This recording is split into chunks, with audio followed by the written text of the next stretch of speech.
আসসালামু আলাইকুম। সবাই কেমন আছেন? বিসমিল্লাহির রহমানির রহিম। সকলে সালাম। আলহামদুলিল্লাহ। আমি কিন্তু অনেক কষ্টই আছি। আমি হলাম যদুপুরে bus stand, Gazipur, Lakshmipura road. আমি একজন ইলেকট্রিশিয়ান যদুপুরের। কথাটা বুঝান। একদিন কাম পাইলে 3 দিন পাই না। আবার দিন এক টানা 4 দিন কাম করি, 10 দিন থাকবো না। তখন করে দেয়া কামাই, তখন 3 দিন কাম থাকতো না, এটা ফুরে যায়। টেহাটা তখন ফুরে যাইব, তখন ঠিকই কাম আহে।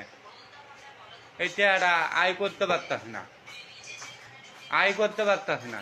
একদিন কামাইলে 3 দিন খায় না। যেই জায়গায় কাম পাইমু, যে কোনো জায়গায় কাম পাই, একটা কাম বাড়ি বিল্ডিং কন্ট্রাক্ট করতে গেলে মালিকেরা কয় কি,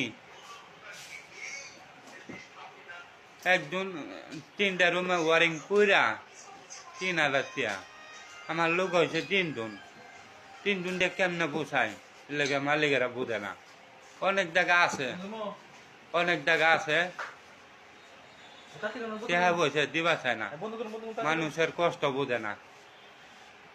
আমার ভিডিওটা যদি ভালো লাগে কমেন্ট করবেন, লাইক করবেন, শেয়ার করবেন, ক্লিক করবেন। আশা করি। আসসালামু আলাইকুম, গুড বাই। কথাটা মন দিয়ে শুনবেন, খুব ভালো লাগবে।